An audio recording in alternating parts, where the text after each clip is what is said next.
Hi viewers, இன்றைக்கி நம்ம சேனலில் குழம்பு சீரீஸ் பார்க்க போகிறோம். இந்த குழம்பு பிரேக்ஃபாஸ்ட்க்கு தொட்டுட்டு சாப்பிட்றதுக்கும் அதே சமயம் லஞ்சுக்கும் ஒரு நல்ல ரெசிபியாக இருக்கும். மொச்சை காரக்குழம்பு. இந்த குழம்பு நம்ம வெறும் 20 நிமிஷத்தில் செஞ்சு முடிச்சிடலாம். வாங்க பார்க்கலாம் எப்படி செய்கிறதுன்னு. முதல்ல ஒரு கடாயில் 30 ml போல் எண்ணெய் சேர்த்துக்கணும். கூடவே 1/2 ஸ்பூன் அளவுக்கு கடுகு சேர்த்துக்கோங்க. கூடவே கொஞ்சமாக கருவேப்பிலையும் சேர்த்துக்கோங்க. அடுத்ததாக ஒரு பெரிய சைஸ் வெங்காயம் நல்லா பொடிசாக கட் பண்ணிவிட்டு அதையும் கூடவே சேர்த்துக்கணும். வெங்காயம் நல்லா பொன்னிறமாக மாறுற வரைக்கும் நல்லா வதக்கிக்கணும். 5 நிமிஷம் போல் ஆகும் நல்ல வெங்காயம் வதங்கிறதுக்கு. நீங்கள் எவ்வளோக்கு எவ்வளோ வெங்காயம் வதக்கிக்கிறீங்களோ அவ்வளோக்கு அவ்வளோ குழம்பு டேஸ்ட்டாக இருக்கும். அடுத்ததாக 7லேருந்து 8 பல் பூண்டு சேர்த்துக்கோங்க. நீங்கள் சின்ன சின்னதாக கட் பண்ணியும் போட்டுக்கலாம், அப்படியே முழுசாக கூட போட்டுக்கலாம். நான் இன்றைக்கி முழுசாக தான் சேர்த்துக்கிறேன். ஒரு வாட்டி நல்லா வதக்கிக்கோங்க. இப்போ பார்த்திங்கன்னா வெங்காயம் நல்லா பொன்னிறமாக மாறியாச்சு. நம்ம இந்த ஸ்டேஜில் தான் கொத்தமல்லி ஆட் பண்ணிக்கணும். நல்லா பொடிசாக கட் பண்ணிவிட்டு அப்புறமா கொத்தமல்லி ஆட் பண்ணிக்கலாம். கொத்தமல்லியும் நல்லா வதங்குற வரைக்கும் வதக்கிக்கணும். அடுத்ததாக தக்காளி சேர்த்துக்கலாம். 2 மீடியம் சைஸ் தக்காளி நல்லா பொடிசாக கட் பண்ணிவிட்டு அதையும் சேர்த்துக்கோங்க. ஒரு 2 நிமிஷம் போல் விடாமல் கலந்துக்கிட்டே இருந்தீங்கன்னா தக்காளி நல்லா வெந்துடும்.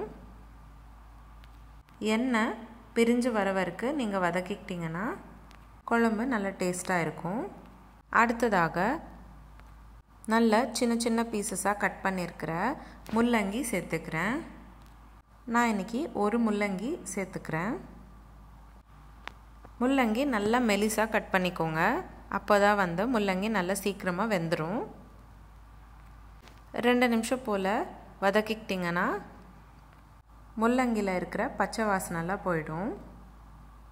நீங்கள் வேக வச்ச முள்ளங்கியும் சேர்த்துக்கலாம். குழம்பு சீக்கிரமாக ரெடி ஆகும். ஆனால் நான் இன்றைக்கி வேக வைக்காத முள்ளங்கி தான் சேர்த்துக்கிறேன். முள்ளங்கி நல்லா வெந்தக்கப்புறம் நம்ம மொச்சை ஆட் பண்ணிக்கணும். வேக வச்சிருக்கிற மொச்சை 1/2 கப் அளவுக்கு சேர்த்துக்கிறேன்.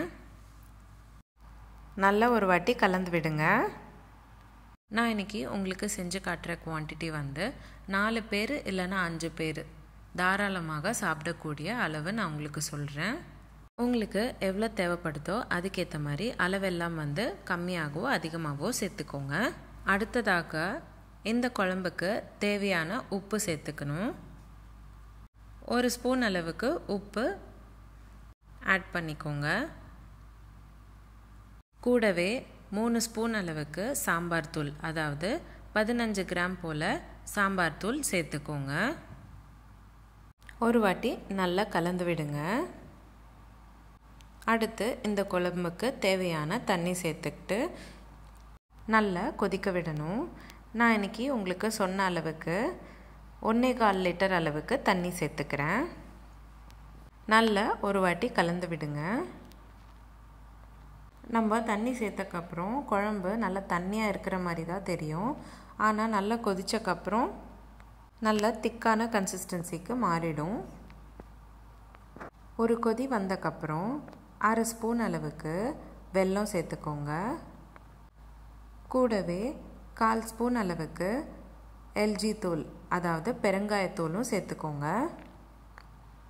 5 நிமிஷம் போல் கொதிக்க விட்டக்கப்புறம் எண்ணெய்லாம் நல்லா பிரிஞ்சு வர ஸ்டார்ட் ஆகும். இந்த ஸ்டேஜில் புளி தண்ணி ஆட் பண்ணிக்கோங்க. லெமன் சைஸ் அளவுக்கு புளி ஊற வச்சு அதுக்கப்புறமா நான் சேர்த்துக்கிறேன். நீங்கள் புளி லாஸ்ட்டில் சேர்த்திங்கன்னா குழம்பு ரொம்ப புளிக்காமல் கரெக்டாக இருக்கும். நீங்கள் எந்த மாதிரி குழம்பு செஞ்சாலும் புளி தண்ணி லாஸ்ட்டில் சேர்த்துக்கோங்க. நீங்கள் ஃபஸ்ட்லேயே புளி தண்ணி சேர்த்திங்கன்னா ரொம்ப புளிப்பாக இருக்கும் குழம்பு. 5 நிமிஷம் போல் கொதிச்சக்கப்புறம் கொஞ்சமாக பார்த்திங்கன்னா திக்காயிடுச்சு குழம்பு. இந்த குழம்பு நீங்கள் இட்லி, தோசை, சப்பாத்தி, பூரி அந்த மாதிரி எல்லாத்துக்கும் நல்லாயிருக்கும். அதே சமயம் நீங்கள் லஞ்ச் பாக்ஸ்க்கு கட்டிட்டு போகிறதுக்கும் இது ஒரு நல்ல ரெசிபியாக இருக்கும்.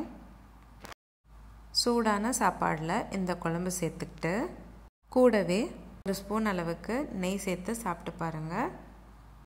ரொம்ப சுவையாக இருக்கும். உங்களுக்கு இந்த ரெசிபி பிடிச்சிருந்தால் லைக் பண்ணுங்கள், ஷேர் பண்ணுங்கள். இதே மாதிரி டெய்லி ஒரு ரெசிபி பார்க்குறதுக்கு என்னோடய சேனல் சப்ஸ்கிரைப் பண்ணிக்கோங்க. நம்ம சேனலில் இதே மாதிரி நிறைய சீரீஸ் போஸ்ட் பண்ணியிருக்கேன். லிங்க்ஸ் எல்லாமே டிஸ்கிரிப்ஷன் பாக்ஸில் உங்களுக்கு ஷேர் பண்ணுறேன். செக் பண்ணி பாருங்கள்.